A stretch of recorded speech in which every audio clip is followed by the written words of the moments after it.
Hey everybody, it's Thursday, September 2nd of 2010 already, and you're watching the Manly Potsies. He's a man, such a man, such a man. He's a real man's man. Well, first off, this week I want to send a big shout out to Frank. Our good buddy keeps having sporadic bouts of edema, which for those of you that don't know, that's just fluid buildup in areas where it's not supposed to be. Like you could have it in your arms or your legs, stuff like that, and it will kind of make you inflate like the Stay Puft Marshmallow Man. Well, he's been having that, and it just keeps coming on randomly, and just like it is with all of us and POTS and all of that, the doctors have no idea what the heck's causing it. So please go ahead and send him some good vibes. Frank, I'm thinking of you, buddy. I hope it starts improving. And you don't need to be taking any meds to make it go away, because it's just crazy. Also, I would like to ask all of you who believe in that sort of thing at least to pray for all the people over on the East Coast who are currently under the gun of Hurricane Earl. Of course, we don't know where it's going to go exactly, but there's a possibility that it might start heading towards the Outer Banks, North Carolina, where I just was earlier this summer. They're under a mandatory evacuation right now, if you haven't heard, so keep them in your thoughts and prayers. Hopefully the sucker just passes right by. So I might have overdone myself on the cheese, corn, and sap aspect last week, so I'll spare you any more of it today and move on. My week has been a bit rough. I've been having a lot of GI symptoms, the weird tension underneath the bottom of my ribs, where it feels like my stomach is sucking into itself, a lot of dizziness, pretty hefty dizziness, and overall just like body tension that I have no control over whatsoever. No matter how much I try and relax or do deep breathing or anything like that, it won't stop it. So, and then there's also been lots of random tachycardia, especially after breakfast, which is really strange. Usually, I don't actually have a lot of tachycardia normally,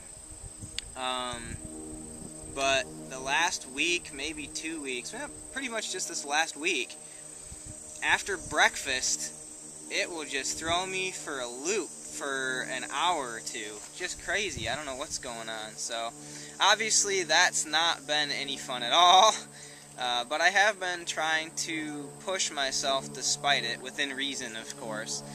I did quite a bit this week, actually, considering how I was feeling. I did some photo restoration work, some actual paid work.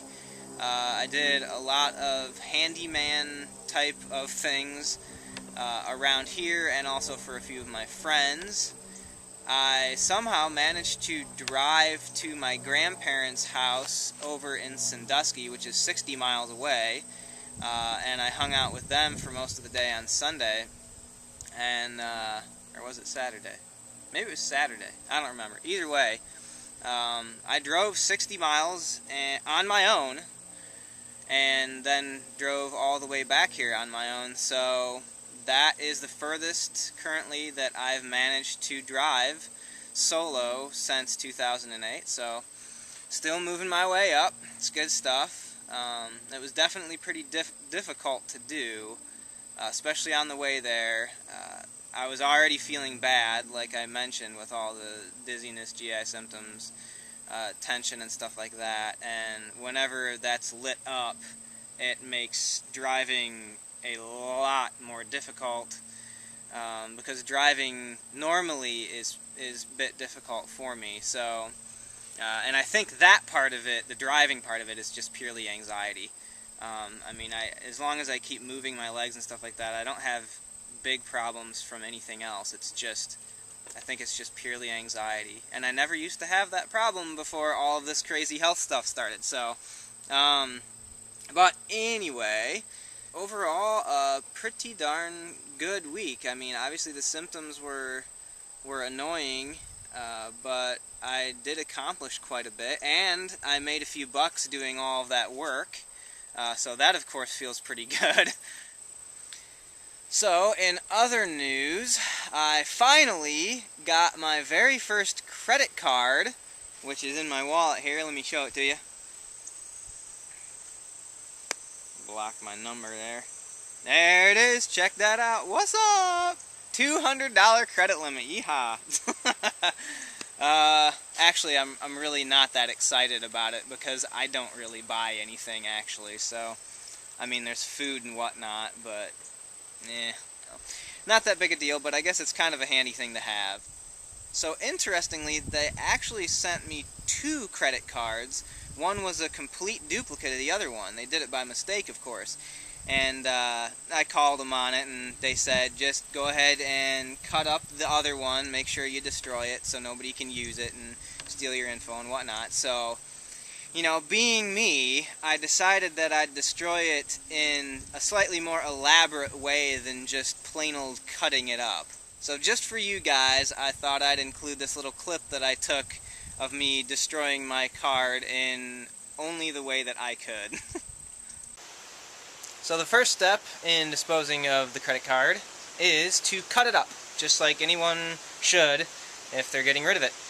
Here's my cut up credit card, all the pieces layered together, and I've got them sitting in some vice grips. So there you go. Can you see my name right there?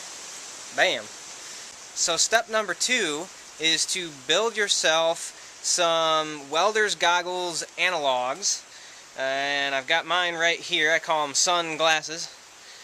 I actually made these by cutting up 3.5-inch floppy disks, or diskettes, and getting the magnetic disc portion out of them, cutting pieces out of that, and I just cut out some paper in the shape of glasses.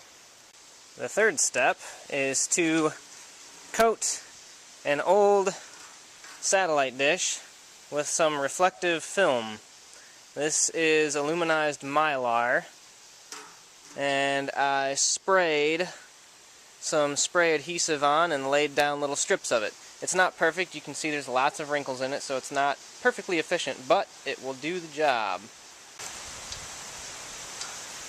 Final step, of course, is get in some nice bright sunshine and focus the sun via your reflector right onto the credit card. Rest assured, nobody's going to be able to use this sucker now. I wouldn't advise breathing in the smoke that comes off of this, though. Melted plastic is not very good for your lungs.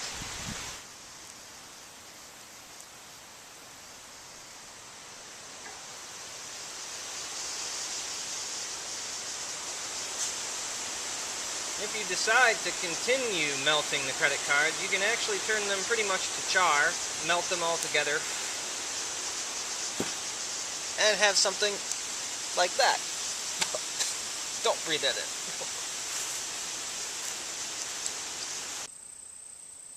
So there was only one question this week, and that was from Dave. Dave, you asked, do you ever just feel lonely?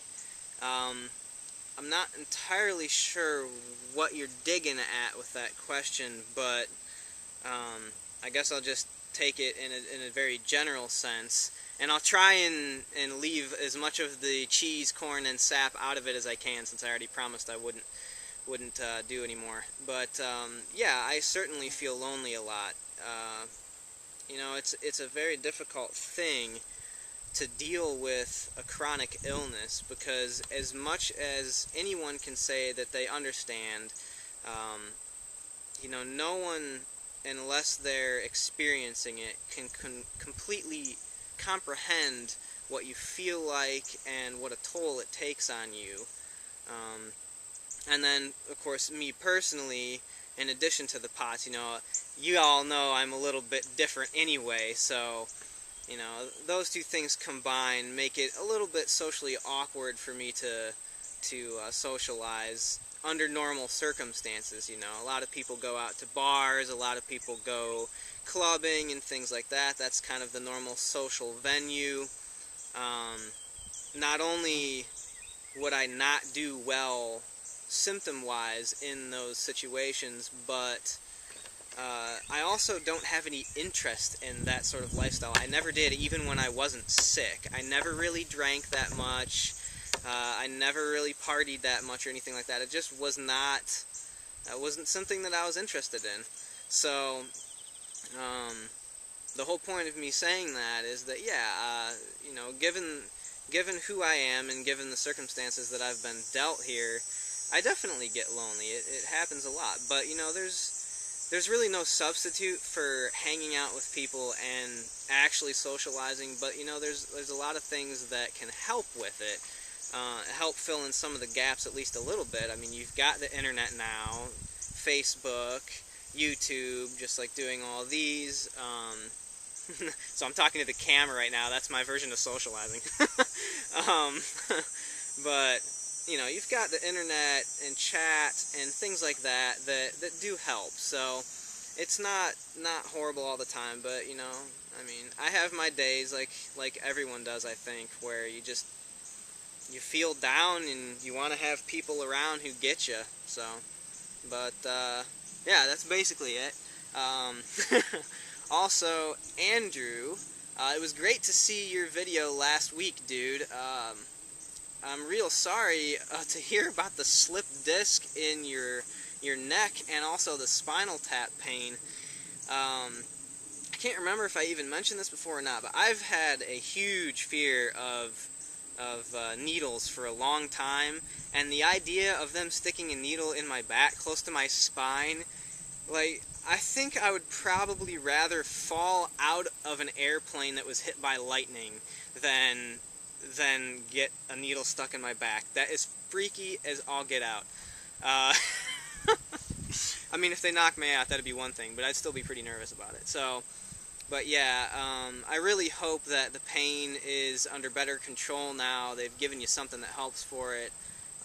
And they can also get you fixed up with all of that stuff ASAP. That's gotta be tough. You just seem to be dealing with the ultimate gauntlet of terrible luck and symptoms.